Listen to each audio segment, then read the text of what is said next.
ಸ್ನೇಹಿತರೆ, ಪ್ರಯಾಗ್ರಾಜಲ್ಲಿ ಮಹಾಕುಂಭಮೇಳ ನಡೀತಾ ಇದೆ. ಕೋಟ್ಯಂತರ ಜನ ಅಲ್ಲಿ ಅಮೃತ ಸ್ನಾನಕ್ಕಾಗಿ ಹೋಗ್ತಾ ಇದ್ದಾರೆ. ಇವತ್ತೊಂದು ಅಲ್ಲಿ ದುರಂತ ಕೂಡ ಸಂಭವಿಸಿದೆ ಅಂತ ಹೇಳ್ತಾ ಇದ್ದಾರೆ. ಇವತ್ತು ಮೌನಿ ಅಮಾವಾಸ್ಯೆಯ ದಿನ ಸ್ನಾನ ಮಾಡೋದಕ್ಕೆ ಅಂತ ಹೋದಾಗ ಅಲ್ಲೊಂದು ನೂಕುನುಗ್ಗಲಾಗಿ ಕಾಲು ತುಳಿತದಂಥ ಪರಿಸ್ಥಿತಿ ನಿರ್ಮಾಣ ಆಗಿ ಸುಮಾರು 15 ಜನ ಆ ಕಾಲು ತುಳಿತದಲ್ಲಿ ಸಾವಿಗೀಡಾಗಿದ್ದಾರೆ ಅನ್ನೋ ಒಂದು ಕೆಟ್ಟ ಸುದ್ದಿ ಕೂಡ ಬರ್ತಾ ಇದೆ. ಮೌನಿ ಅಮಾವಾಸ್ಯೆ ಅನ್ನೋದು ನದಿಗಳಲ್ಲಿ ಸ್ನಾನ ಮಾಡೋದಕ್ಕೆ, ಅಮೃತ ಸ್ನಾನಕ್ಕೆ ಅತ್ಯಂತ ಪ್ರಶಸ್ತವಾದ ದಿನ ಅನ್ನೋ ಒಂದು ನಂಬಿಕೆ ಇದೆ. ಸಾಮಾನ್ಯವಾಗಿ ಮೌನಿ ಅಮಾವಾಸ್ಯೆಯ ದಿನ ಸಾಧು ಸಂತರು ಸಂಗಮದಲ್ಲಿ ಸ್ನಾನ ಮಾಡ್ತಾರೆ. ಸಾಧು ಸಂತರು ಸ್ನಾನ ಮಾಡೋದು ಸರಿ, ಆದರೆ ನಮ್ಮಲ್ಲಿ ಕುಂಭಮೇಳದಲ್ಲಿ ಮೌನಿ ಅಮಾವಾಸ್ಯೆಯ ದಿನ ಸ್ನಾನ ಮಾಡಬೇಕು ಅನ್ನೋ ಕಾರಣಕ್ಕೆ ಅಲ್ಲಿ ನೂಕುನುಗ್ಗಲುಂಟಾಯಿತು. ಸ್ನೇಹಿತರೆ, ನದಿ ಸ್ನಾನಕ್ಕಾಗಿ ಕುಂಭಮೇಳದವರೆಗೆ ನೀವು ಹೋಗಲೇಬೇಕು ಅಂತೇನಿಲ್ಲ. ನಿಮ್ಮಲ್ಲೇ ಸಾಕಷ್ಟು ನದಿಗಳಿರುತ್ತವೆ. ಆ ನದಿಗಳ ದಡಕ್ಕೆ ಬಂದು ನೀವು ಅಲ್ಲೊಂದು ಮುಳುಗು ಹಾಕಿ ಅಲ್ಲೊಂದು ಸ್ನಾನ ಮಾಡಿ, ಒಂದು ಶಾಹಿ ಸ್ನಾನ, ಒಂದು ಅಮೃತ ಸ್ನಾನ, ಒಂದು ಪವಿತ್ರ ಸ್ನಾನವನ್ನು ನೀವು ಮಾಡಿ ಅಲ್ಲಿನ ದೇವಸ್ಥಾನಕ್ಕೆ ಹೋಗಿ ದರ್ಶನ ಮಾಡಿಕೊಂಡು ವಾಪಸ್ ಹೋಗೋದಕ್ಕೆ ಸಾಧ್ಯತೆಗಳಿರ್ತವೆ. ಆದರೆ ನಾವು ಹೇಗೆ ಅಂತಂದರೆ ಎಲ್ಲರೂ ಎಲ್ಲಿಗೆ ಹೋಗ್ತಾ ಇದ್ದಾರೆ ಅಲ್ಲಿಗೆ ನಾವು ಹೋಗಬೇಕು ಅನ್ನೋಂಥ ಒಂದು ಮನಸ್ಥಿತಿಗೆ ಬೀಳ್ತೀವಿ. ಹೀಗಾಗಿ ಅಲ್ಲಿ ಹೋಗೋರ ಸಂಖ್ಯೆ ಜಾಸ್ತಿಯಾಗಿ ಅಲ್ಲಿ ಕಾಲು ತುಳಿತದಂಥ ಪರಿಸ್ಥಿತಿಗಳು ನಿರ್ಮಾಣ ಆಗುತ್ತವೆ. ಇನ್ನು ನಮ್ಮಲ್ಲಿ ಮೌನಿ ಅಮಾವಾಸ್ಯೆ ಹೇಗಿದೆ, ನದಿ ಸ್ನಾನಗಳು ಹೇಗೆ ಮಾಡ್ತಾ ಇದ್ದಾರೆ, ನದಿ ತೀರಗಳ ಪರಿಸ್ಥಿತಿ ಹೇಗಿದೆ ಅನ್ನೋದನ್ನು ನೋಡುವ ಸಲುವಾಗಿ ನಾವಿವತ್ತು ಕಾವೇರಿ ತೀರಕ್ಕೆ ಬಂದಿದ್ದೀವಿ. ನಾನು ತಲಕಾಡಲ್ಲಿದ್ದೀನಿ. ಈಗ ನದಿಯಲ್ಲಿ ನಾವು ಹೋಗ್ತಾ ಇದ್ದೀವಿ. ತಲಕಾಡಲ್ಲಿ ಸಾಕಷ್ಟು ಬಾರಿ ನೀವು ಕೂಡ ತಲಕಾಡಿಗೆ ಬಂದಿರ್ತೀರಿ, ಬಂದು ತಲಕಾಡಲ್ಲಿ ಸ್ನಾನ ಮಾಡ್ಕೊಂಡು ಹೋಗ್ತಾ ಇರ್ತೀರಿ. ಈ ಸರಿ ನನ್ನನ್ನು ಒಂದು ಬೇರೆ ಜಾಗಕ್ಕೆ ಕರ್ಕೊಂಡು ಹೋಗ್ತಾ ಇದ್ದಾರೆ. ನಾನು ಅಲ್ಲಿಗೆ ಹೋಗುವಂಥ ಪ್ರಯತ್ನ ಮಾಡ್ತಾಯಿದ್ದೀನಿ. ಮಾನಂಗಿ ಮಡುವಾಗಿ ತಲಕಾಡು ಮರಳಾಗಿ ಮೈಸೂರು ಅರಸರಿಗೆ ಮಕ್ಕಳಾಗದಿರಲಿ ಅಂಥೇಳಿ ಅಲಮೇಲಮ್ಮ ಶಾಪ ಕೊಟ್ಲಂತೆ. ಅದಾದಮೇಲೆ ಮಾನಂಗಿ ಅನ್ನೋದು ಮಡುವಿನ ಥರ ಆಯಿತು, ತಲಕಾಡು ಮರಳಾಯಿತು. ಆ ಮರಳಿನ ದಿಬ್ಬ ಎಲ್ಲಿದೆ ಅಂತ ಅನ್ನೋದನ್ನು ತೋರಿಸ್ತೀವಿ ಅಂತ ಹೇಳಿದರು. ಅಲ್ಲಿಗೆ ನಾವೀಗ ಹೋಗ್ತಾ ಇದ್ದೀವಿ. ಇನ್ನು ಶಾಹಿ ಸ್ನಾನಕ್ಕೆ ಅಥವಾ ನದಿ ಸ್ನಾನಕ್ಕೆ ಇವತ್ತು ಆ ಮೌನಿ ಅಮಾವಾಸ್ಯೆ ಅನ್ನೋ ಕಾರಣಕ್ಕೆ ಸಾಕಷ್ಟು ಜನ ಟಿ ನರಸೀಪುರಕ್ಕೆ ಕೂಡ ಹೋಗಿದ್ದಾರೆ. ಅಲ್ಲಿ ತ್ರಿವೇಣಿ ಸಂಗಮ ಇದೆ. ನಾನು ಟಿ ನರಸೀಪುರಕ್ಕೆ ಅಲ್ಲೂ ಹೋಗಿ ಬಂದೆ. ಟಿ ನರಸೀಪುರದಲ್ಲಿ ನದಿಯ ನೀರಿದೆಯಲ್ಲ, ಅದು ಇಷ್ಟೊಂದು ಸ್ವಚ್ಛವಾಗಿಲ್ಲ. ಯಾಕೆಂತಂದರೆ ಅಲ್ಲಿ ಜನ ಜಾಸ್ತಿ ಇರೋದ್ರಿಂದಲೋ ಅಥವಾ ಮೇಂಟೆನೆನ್ಸ್ ಕಡಿಮೆ ಇದೆ ಅಂತಲೋ, ನೀರು ಕಡಿಮೆ ಇದೆ ಅಂತಲೋ, ಒಟ್ಟು ಅಲ್ಲಿ ಆ ಸ್ವಚ್ಛತೆಯನ್ನು ಕಾಪಾಡಿಕೊಳ್ಳೋದ್ರಲ್ಲಿ ಒಂದು ಸ್ವಲ್ಪ ವಿಫಲರಾಗಿರೋದು ಕಾಣ್ತಾ ಇದೆ. ಮತ್ತು ಈ ಸರಿ ಟಿ ನರಸೀಪುರದಲ್ಲಿ ಕುಂಭಮೇಳ ಕೂಡ ಆಯೋಜನೆ ಆಗ್ತಾ ಇದೆ. ಟಿ ನರಸೀಪುರದ ಸಂಗಮಕ್ಕೆ ಹೋಲಿಕೆ ಮಾಡಿದರೆ ಇಲ್ಲಿ ಕಾವೇರಿ ನದಿ ತುಂಬ ಸ್ವಚ್ಛವಾಗಿ ಹರಿತಾಳೆ. ತಾಯಿ ಕಾವೇರಿಯಲ್ಲಿ ಒಮ್ಮೆ ಮುಳುಗಿ ಮಿಂದು ನಮ್ಮ ಮನಸ್ಸಿನ ಕಲ್ಮಶಗಳನ್ನು ತೊಳ್ಕೊಂಡು ಇಲ್ಲಿಂದ ವೈದ್ಯನಾಥೇಶ್ವರನ ದರ್ಶನ ಮಾಡಿಕೊಂಡು ಆನಂತರ ನಾವು ವಾಪಸ್ ಬೆಂಗಳೂರಿಗೆ ಹೋಗೋ ಪ್ಲ್ಯಾನ್ನಲ್ಲಿದ್ದೀವಿ.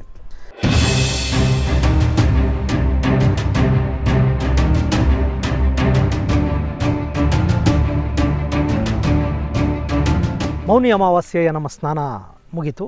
ಈಗ ಇಲ್ಲಿಂದ ವೈದ್ಯನಾಥೇಶ್ವರ ದೇವಸ್ಥಾನಕ್ಕೆ ನಾವು ಹೋಗೋಣ. ಈಗ ನಾನು ನಿಂತಿರೋ ಜಾಗ ಇದೆಯಲ್ಲ, ಇದು ತಲಕಾಡು ಮತ್ತು ಮಾನಂಗಿಯ ನಡುವಿನ ಜಾಗದಲ್ಲಿ ನಾನು ನಿಂತಿದ್ದೀನಿ.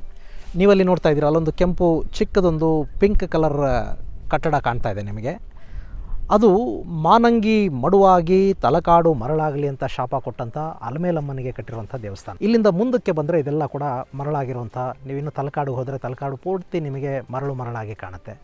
ಅಲ್ಲಿ ನೀವು ಇಲ್ಲಿಗೆ ಬಂದರೆ, ನೀವು ಇಲ್ಲಿಗೆ ಬರೋದಕ್ಕೆ ಸಾಧ್ಯ ಆಗಲಿಲ್ಲ, ತಲಕಾಡಿಗೆ ಬಂದ್ರಿ ಅಂತಂದರೂ ಕೂಡ ತಲಕಾಡಲ್ಲಿ ಬಂದು ನೀವು ಅಲ್ಲಿ ದೋಣಿಗಳಿರುತ್ತವೆ, ಅವ್ರನ್ನ ನೀವು ಕೇಳಿಕೊಂಡ್ರೆ ನಿಮ್ಮನ್ನು ಅವರು ಮಾನಂಗಿಯವರೆಗೆ ಕರ್ಕೊಂಡು ಹೋಗ್ತಾರೆ. ಮಾನಂಗಿ ಹೋಗಿ ನೀವಲ್ಲಿ ಆ ಅಲಮೇಲಮ್ಮನ ದೇವಸ್ಥಾನವನ್ನು ಕೂಡ ನೋಡಿಕೊಂಡು ಬರಬಹುದು. ಇಲ್ಲಿಂದ ನಾವೀಗ ತಲಕಾಡಿಗೆ ವಾಪಸ್ ಹೋಗ್ತಾ ಇದ್ದೀವಿ. ವೈದ್ಯನಾಥೇಶ್ವರನ ದರ್ಶನವನ್ನು ಮಾಡಿಕೊಂಡು ಇಲ್ಲಿಂದ ವಾಪಸ್ ಹೋಗೋಣ, ಬನ್ನಿ.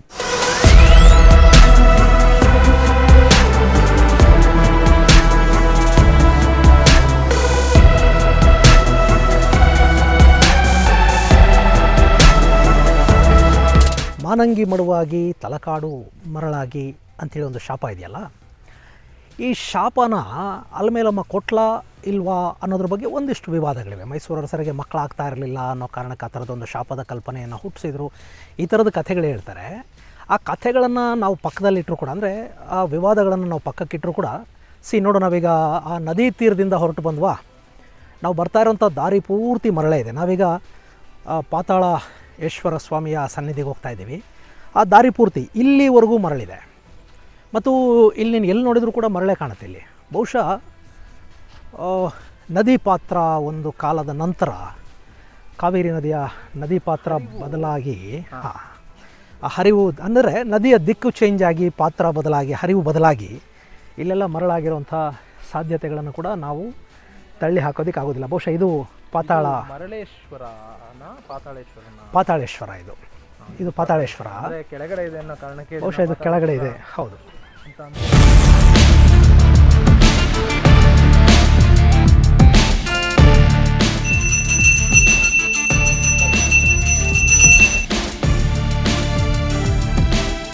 ಇನ್ನು ತಲಕಾಡಿದೆಯಲ್ಲ,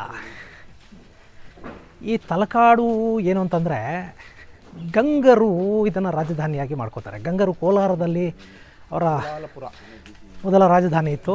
ಆನಂತರ ಮಣ್ಣೆಗೆ ಬರ್ತಾರೆ.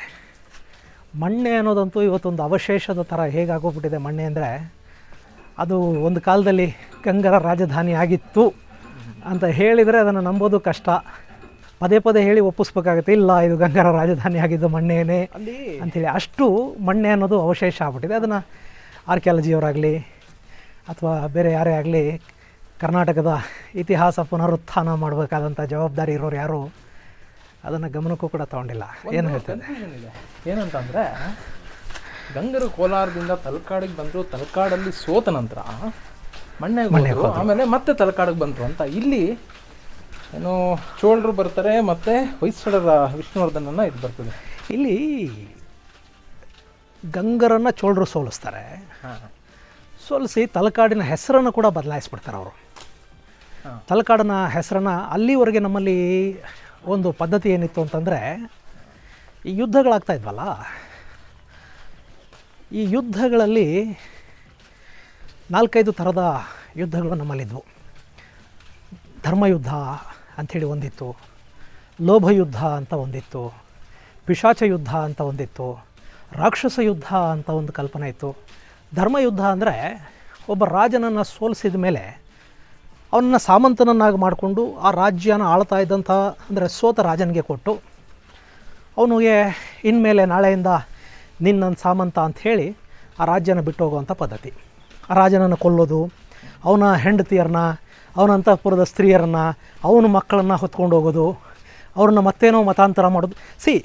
ಮತಾಂತರ ಅಂತಂದ ತಕ್ಷಣ ನೀನು ಇಸ್ಲಾಂ ಬಂದಮೇಲೆ ಮತಾಂತರ ಅಂಥೇಳಿ ಅಂದ್ಕೋಬೇಡ. ಅದಕ್ಕಿಂತ ಮುಂಚೆ ಕೂಡ ನಮ್ಮಲ್ಲಿ ಶೈವ, ವೈಷ್ಣವ, ಸೌರ, ಗಾಣಪತ್ಯ, ಶಾಕ್ತ ಇವು ಕೂಡ ಮತಗಳೇ.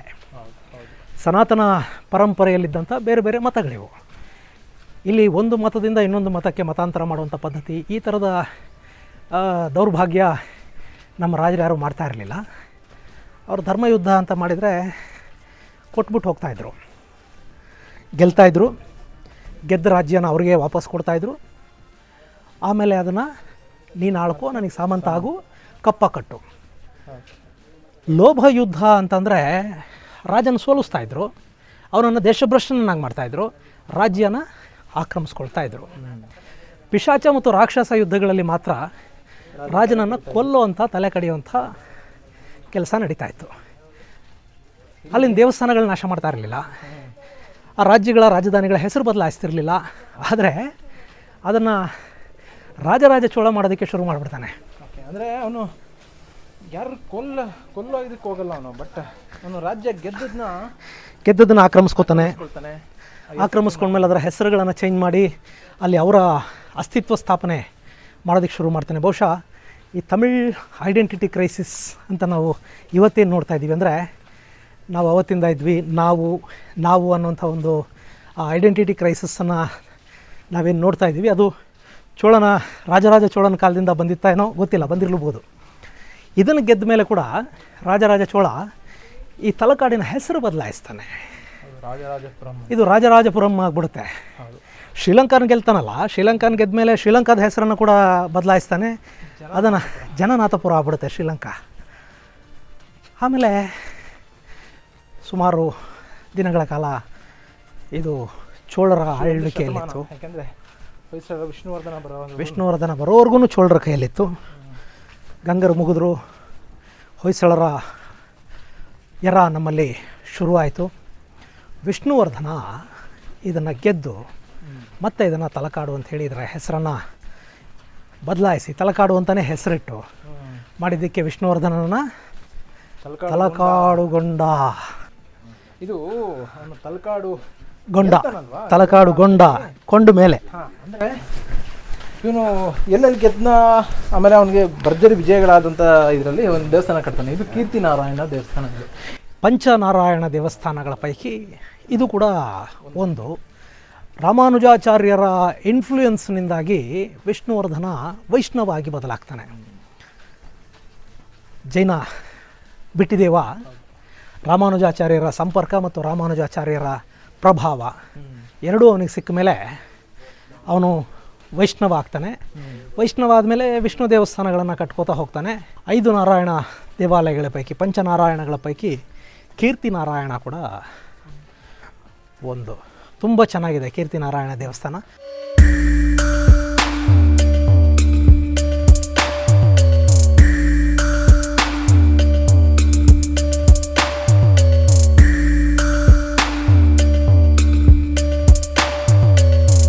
ತುಂಬ ಚೆನ್ನಾಗಿ ವ್ಯಾಯಾಮ ಮಾಡಬೇಕು, ಬೆವರು ಸುರಿಸ್ಬೇಕು, ಕಡಿಮೆ ಜಾಗದಲ್ಲಿ ನಡೆದು ಜಾಸ್ತಿ ಸುಸ್ತು ಮಾಡ್ಕೋಬೇಕು ಅಂತ ಏನಾದ್ರು ಇದ್ದರೆ ಮರಳಿರೋ ಕಡೆ ಒಂದು ನಡೆಯೋದಕ್ಕೆ ಪ್ರಯತ್ನ ಪಡಿ. ನೋಡಿ, ನನಗೆ ಅರ್ಧ ಕಿಲೋಮೀಟ್ರ್ 1 ಕಿಲೋಮೀಟ್ರ್ ಬರೋ ಅಷ್ಟೊತ್ತಿಗೆ ಒಂದು ಸ್ವಲ್ಪ ಯಾಕೆ ಏದುಸಿರು ಬಂದಂಗೆ ಆಗ್ತಾಯಿದೆ ಅಂತಂದರೆ ನಾನು ನಡೀತಾ ಇರೋದು ಮರಳಲ್ಲಿ.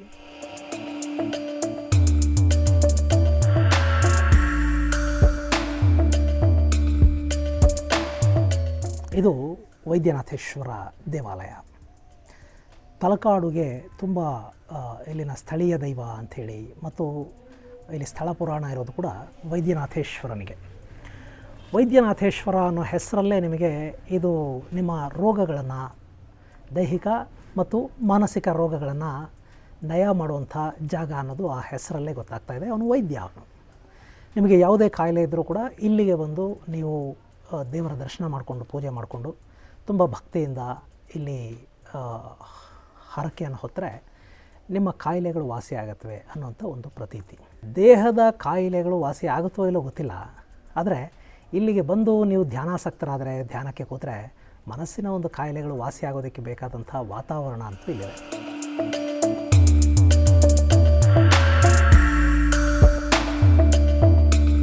ವೈದ್ಯನಾಥೇಶ್ವರ ದೇವಸ್ಥಾನಕ್ಕೂ ನಾವು ತಲಕಾಡಿನ ಬಗ್ಗೆ ಯಾವಾಗಲೂ ಕೇಳುವಂಥ ಒಂದು ಶಾಪದ ಕಥೆ ಏನಿದೆ, ಆ ಕಥೆಗೂ ಒಂದು ಚಿಕ್ಕ ಸಂಬಂಧ ಇದೆ. ಶಾಪ ಏನು? ತಲಕಾಡು ಮರಳಾಗಿ, ಮಾನಂಗಿ ಮಡುವಾಗಿ ಮೈಸೂರು ಅರಸರಿಗೆ ಮಕ್ಕಳಾಗದೇ ಇರಲಿ ಅಂತ. ಆ ಶಾಪವನ್ನು ಕೊಟ್ಟಿದ್ದು ಅಲಮೇಲಮ್ಮ ಅನ್ನೋ ಹೆಣ್ಣುಮಗಳು. ಈಕೆ ಶ್ರೀರಂಗದೇವರಾಯ ಅನ್ನೋ ವಿಜಯನಗರ ಸಾಮ್ರಾಜ್ಯದ ಕೊನೆಯ ಆ ರಾಜವಂಶಕ್ಕೆ ಸೇರಿದಂಥ ಒಬ್ಬ ಕೊನೆಯ ಅರಸ. ಅವನು ಶ್ರೀರಂಗಪಟ್ಟಣವನ್ನು ಆಳ್ತಾ ಇದ್ದ. ಅವನಿಗೆ ಬೆನ್ನುಪಣಿ ರೋಗ ಅಂತ ಶುರುವಾಯಿತು, ಕ್ಯಾನ್ಸರ್ ರೋಗ. ಬೆನ್ನುಪಣಿ ತೀವ್ರವಾದಾಗ, ಉಲ್ಬಣಗೊಂಡಾಗ, ಅದು 4th ಸ್ಟೇಜು 5th ಸ್ಟೇಜನ್ನು ತಲುಪಿದಾಗ ಅವನಿಗೆ ಚಿಕಿತ್ಸೆಗೆ ಅಂಥೇಳಿ ಈ ವೈದ್ಯನಾಥೇಶ್ವರನ ಸನ್ನಿಧಿಗೆ ಕರ್ಕೊಂಡು ಬರುವಂಥ ಒಂದು ಪ್ರಯತ್ನ ನಡೆಯುತ್ತೆ. ವೈದ್ಯನಾಥೇಶ್ವರನ ಸನ್ನಿಧಿಗೆ ಕರ್ಕೊಂಡು ಬರೋದು ಅಂದರೆ ಅವನ ರೋಗ ವಾಸಿಯಾಗಲಿ, ಅಕಸ್ಮಾತ್ ಆದರೆ ಆಗಲಿ ಅನ್ನೋದ್ರ ಜೊತೆಗೆ ಬೆನ್ನುಪಣಿ ಕ್ಯಾನ್ಸರ್ಗೆ ಅವತ್ತು ಕೂಡ ಔಷಧ ಇರಲಿಲ್ಲ, ಈಗೀಗ ಕಂಡು ಹಿಡಿತಾ ಇದ್ದಾರೆ. ಇಲ್ಲಿಗೆ ಕರ್ಕೊಂಡು ಬಂದರೆ ಅವನಿಗೊಂದು ಮಾನಸಿಕ ನೆಮ್ಮದಿ ಸಿಗುತ್ತೆ, ಅವನಿಗೊಂದು ಮುಕ್ತಿ ಸಿಗುತ್ತೆ. ತ್ರಯಂಬಕಂ ಯಜಾಮಹೇ ಸುಗಂಧಿಂ ಪುಷ್ಟಿವರ್ಧನಂ ಅಂತ ಏನು ಹೇಳ್ತಾರೆ ಮೃತ್ಯುಂಜಯ ಮಂತ್ರ, ಅದರ ಜಪ ಮಾಡ್ತಾ ಅವನು ಸ್ವರ್ಗಕ್ಕೋ ಎಲ್ಲಿಗೋ ಹೋಗೋದಕ್ಕೆ ಸಾಧ್ಯ ಆಗುತ್ತೆ ಅನ್ನೋ ಕಾರಣಕ್ಕೆ ಅವನನ್ನು ಇಲ್ಲಿಗೆ ಕರ್ಕೊಂಡು ಬರ್ತಾಳೆ ಅವನ ಪತ್ನಿ ಅಲಮೇಲಮ್ಮ. ಹೀಗೆ ಶ್ರೀರಂಗರಾಯ ಇಲ್ಲಿಗೆ ಬಂದಂಥ ಸಂದರ್ಭದಲ್ಲಿ ಮೈಸೂರನ್ನು ಆಳ್ತಾ ಇದ್ದಂಥ ವಿಜಯನಗರದ ಸಾಮಂತ ಪೈಕಿ ಒಬ್ಬರಾಗಿದ್ದಂಥ ರಾಜ ಒಡೆಯರ್ ಶ್ರೀರಂಗಪಟ್ಟಣಕ್ಕೆ ಬರ್ತಾರೆ. ಶ್ರೀರಂಗಪಟ್ಟಣಕ್ಕೆ ಬಂದು ನೋಡ್ತಾರೆ, ರಂಗನಾಥ ಸ್ವಾಮಿ ದೇವಸ್ಥಾನದಲ್ಲಿ ಆ ಆಭರಣಗಳು ಅಲ್ಲಿ ಅವ್ರ ಕಣ್ಣಿಗೆ ಬೀಳೋದಿಲ್ಲ. ಏನಾದವು ಆಭರಣ ಅಂತ ಕೇಳ್ತಾರೆ. ಆಭರಣಗಳನ್ನು ಅಲಮೇಲಮ್ಮ ತನ್ನ ಕಸ್ಟಡಿಯಲ್ಲಿ ಇಟ್ಕೊಂಡಿರ್ತಾಳೆ. ಆಕೆ ತನ್ನ ಮನೇಲಿ ಇಟ್ಕೊಂಡಿದ್ದಾಳೆ ಅಂತ ಗೊತ್ತಾಗುತ್ತೆ. ಅಲಮೇಲಮ್ಮ ಅಲ್ಲಿಂದ ಗಂಡನನ್ನು ಕರ್ಕೊಂಡು ಬಂದಮೇಲೆ ಇಲ್ಲಿ ಮಾನಂಗಿಯಲ್ಲಿ ನೆಲೆ ನಿಂತಿರ್ತಾಳೆ. ರಾಜ ಒಡೆಯರಿಗೆ ಅದು ಏನು ಅನ್ನಿಸ್ತು ಗೊತ್ತಿಲ್ಲ, ಅದು ಯಾಕೆ ಆ ಥರದ ನಿರ್ಧಾರವನ್ನು ಅವ್ರು ತಗೊಂಡ್ರೋ ಗೊತ್ತಿಲ್ಲ. ಸ್ವಲ್ಪ ತಾಳ್ಮೆಯಿಂದ ವರ್ತಿಸಬಹುದಿತ್ತು, ಆದರೆ ಅವರು ತಾಳ್ಮೆ ಕಳ್ಕೊತಾರೆ. ಅವರ ಒತ್ತಡಗಳೇನಿದ್ವು, ಅವರ ಮನಸ್ಸು ಸ್ಥಿತಿ ಹೇಗಿತ್ತು ಗೊತ್ತಿಲ್ಲ. ಆ ಒಡವೆಗಳಿಗಾಗಿ ಸೈನಿಕರನ್ನು ಅಲಮೇಲಮ್ಮನ ಮನೆಗೆ ಕಳಿಸ್ತಾರೆ.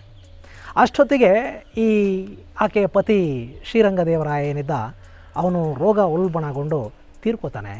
ಆ ದುಃಖದಲ್ಲಿ ಆಕೆ ಇರ್ತಾಳೆ. ಆ ಸಂದರ್ಭದಲ್ಲಿ ಸೈನಿಕರು ಅಲ್ಲಿಗೆ ಬರ್ತಾರೆ. ಬಂದವರು ಸೈನಿಕರು, ಅವರಿಗೆ ಯಾರ ಜೊತೆ ಹೇಗೆ ನಡ್ಕೋಬೇಕು ಅಂತ ಅನ್ನುವಂಥ ಒಂದು ಸಣ್ಣ ವಿವೇಚನೆ ಕೂಡ ಇರಲಿಲ್ಲ. ರಾಣಿ ಜೊತೆ ತುಂಬ ಕೆಟ್ಟದಾಗಿ ನಡ್ಕೋತಾರೆ. ಗಂಡನನ್ನು ಕಳ್ಕೊಂಡಂಥ ದುಃಖದಲ್ಲಿದ್ದಂಥ ರಾಣಿ ಈ ಸೈನಿಕರು ಮನೆಗೆ ನುಗ್ಗಿ ಎಳೆದಾಡಿದಾಗ ತುಂಬ ಬೇಸರ ಮಾಡ್ಕೋತಾಳೆ.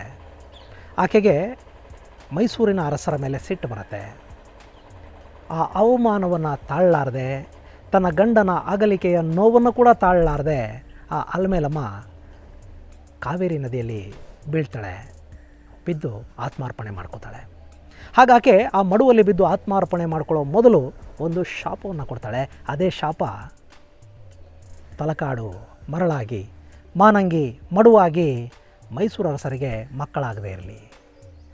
ಇಲ್ಲಿ ಪ್ರಶ್ನೆ ಉದ್ಭವ ಆಗೋದೇನು ಅಂದರೆ, ಮೈಸೂರಿನ ಅರಸ ಆಕೆಯ ಒಡವೆಗಳನ್ನು ಕಿತ್ಕೊಳ್ಳೋದಕ್ಕೆ ಸೈನಿಕರನ್ನು ಕಳುಹಿಸಿದ್ದ. ದುಃಖದಲ್ಲಿದ್ದಂಥ ಸಂದರ್ಭದಲ್ಲಿ ಆಕೆಯ ಮನಸ್ಸಿಗೆ ನೋವನ್ನುಂಟು ಮಾಡುವಂಥ ಕೆಲಸವನ್ನು ಮಾಡಿದ್ದ.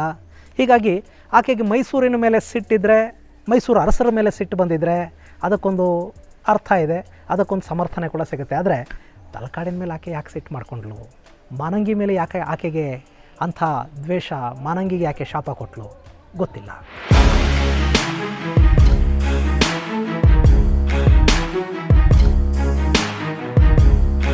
ಸ್ನೇಹಿತರೆ, ತಲಕಾಡು ಅಂದರೆ ಅದು ಪಂಚಲಿಂಗೇಶ್ವರ ಕ್ಷೇತ್ರ ಅಂತ ಅದನ್ನು ಹೇಳ್ತಾರೆ.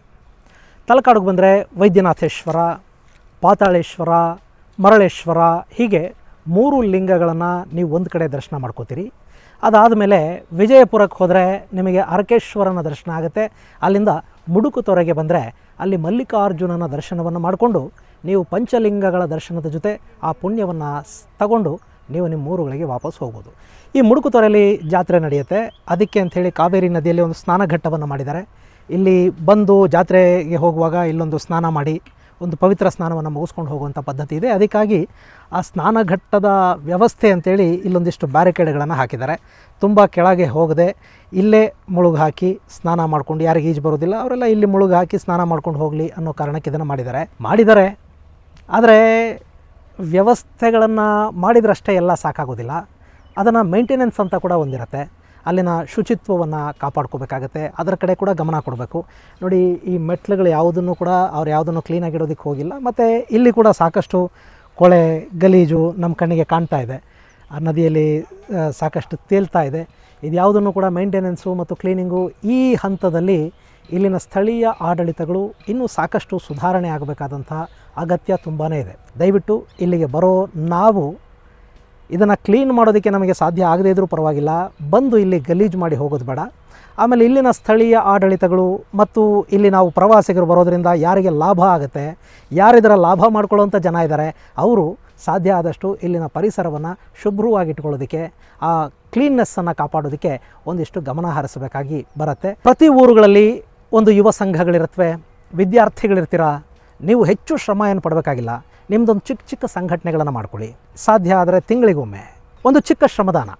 ಅದಕ್ಕೆ ನೀವೇನು ತುಂಬ ದೊಡ್ಡ ಶ್ರಮ ವಹಿಸಬೇಕು ಅಂತಿಲ್ಲ, ಅಥವಾ ಅದಕ್ಕೆ ಹಣ ಖರ್ಚಾಗೋದಿಲ್ಲ. ನೀವು ಒಂದಿಷ್ಟು ಜನ ಸಮಾನ ಮನಸ್ಕ ಯುವಕರು ಸೇರಿಕೊಳ್ಳಿ. ಶಾಲಾ ಕಾಲೇಜುಗಳಲ್ಲಿ ಓದುವಂಥ ವಿದ್ಯಾರ್ಥಿಗಳಿರಬಹುದು, ಆ ಊರಿನ ಯುವ ಸಂಘಟನೆಗಳ ಹುಡುಗರಿರಬಹುದು, ಯುವಕರಿರಬಹುದು. ನೀವೆಲ್ಲ ಒಮ್ಮೆ ಯಾವುದಾದ್ರೂ ಒಂದಿನ, ತಿಂಗಳಲ್ಲಿ ಒಂದಿನ ಸೇರಿ ನಿಮ್ಮ ಊರು ಯಾವುದೇ ಆಗಿರಲಿ ಆ ಊರನ್ನು ಕ್ಲೀನ್ ಮಾಡೋ ಬಗ್ಗೆ, ಆ ಊರಿನ ಶುಚಿತ್ವವನ್ನು ಕಾಪಾಡ್ಕೊಳ್ಳೋ ಬಗ್ಗೆ ನೀವು ಮುತುವರ್ಜಿಯನ್ನು ವಹಿಸಿದ್ರಿ ಅಂತ ಇಟ್ಕೊಳ್ಳಿ. ನಿಮ್ಮನ್ನು ನೋಡಿ ಇನ್ನೊಂದಿಷ್ಟು ಜನ ಸ್ಫೂರ್ತಿ ಪಡಿತಾರೆ. ನಿಮ್ಮ ಊರುಗಳು ಕ್ಲೀನ್ ಆದ ಹಾಗೆ ಇಡೀ ಭಾರತದ ಎಲ್ಲ ಊರುಗಳು ಕ್ಲೀನ್ ಆಗೋದಕ್ಕೆ ಶುರುವಾಗುತ್ತವೆ. ಆಗ ನಾವು ಎಲ್ಲೂ ಕೂಡ ಕೊಳಕನ್ನು, ಗಲೀಜನ್ನು ನೋಡುವಂಥ ಪರಿಸ್ಥಿತಿ ನಿರ್ಮಾಣ ಆಗೋದಿಲ್ಲ. ಯಾಕೆ ನಾವು ಇದನ್ನು ಮಾಡಬಾರ್ದು? ಒಂದು ಚಿಕ್ಕ ಸಂಕಲ್ಪ ನಮ್ಮ ಊರುಗಳನ್ನು, ನಮ್ಮ ದೇಶವನ್ನು ಕ್ಲೀನ್ ಮಾಡುತ್ತೆ ಅನ್ನೋದಾದರೆ ನಾವು ಯಾಕೆ ಮಾಡಬಾರ್ದು? ಬೇರೆ ಯಾರೋ ನಮ್ಮನ್ನು ಎಚ್ಚರಿಸಬೇಕಾದ ಅಗತ್ಯ ಏನಿದೆ? ಭಾರತೀಯರನ್ನು ನೋಡಿ ಬೇರೆ ಯಾವುದೋ ದೇಶದ ಪ್ರವಾಸಿ ಈ ದೇಶದ ಜನ ಕ್ಲೀನ್ ಆಗಿರೋದಿಲ್ಲ ಅಂತ ಹೇಳಿ ನಮ್ಮನ್ನು ಅವಮಾನಿಸುವಂಥ ಪ್ರಸಂಗನೇ ಅಲ್ಲಿ ನಿರ್ಮಾಣ ಆಗೋದಿಲ್ಲ. ಹಾಗಾಗಿ ಒಂದು ಸಂಕಲ್ಪ ಮಾಡೋಣ. ನಮ್ಮ ಊರುಗಳನ್ನು ಕ್ಲೀನಾಗಿ ಇಟ್ಕೊಳ್ಳೋದಕ್ಕೆ, ನಮ್ಮೂರಿನ ಪರಿಸರವನ್ನು ಶುಭ್ರವಾಗಿಟ್ಕೊಳ್ಳೋದಕ್ಕೆ ನಾವೆಲ್ಲ ಕೈ ಜೋಡಿಸೋಣ. ಅದಕ್ಕಾಗಿ ಒಂದು ದಿನವನ್ನು, ಕನಿಷ್ಠ ತಿಂಗಳಲ್ಲಿ ಒಂದು ದಿನವನ್ನು ನಾವು ಪರಿಸರಕ್ಕಾಗಿ ಮೀಸಲಿಡುವಂಥ ಒಂದು ಸಣ್ಣ ಸಂಕಲ್ಪವನ್ನು ಮಾಡೋಣವೇ? ಇಲ್ಲಿಗೆ ನನ್ನ ತಲಕಾಡು ಪ್ರವಾಸವನ್ನು ಮುಗಿಸ್ತಾ ಇದ್ದೀನಿ. ಮುಂದಿನ ಸಂಚಿಕೆಯಲ್ಲಿ ಮತ್ತಷ್ಟು ವಿಶೇಷಗಳ ಜೊತೆ ಮತ್ತೆ ಭೇಟಿಯಾಗೋಣ. ಅಲ್ಲಿವರೆಗೆ ಜೈ ಹಿಂದ್, ಜೈ ಕರ್ನಾಟಕ.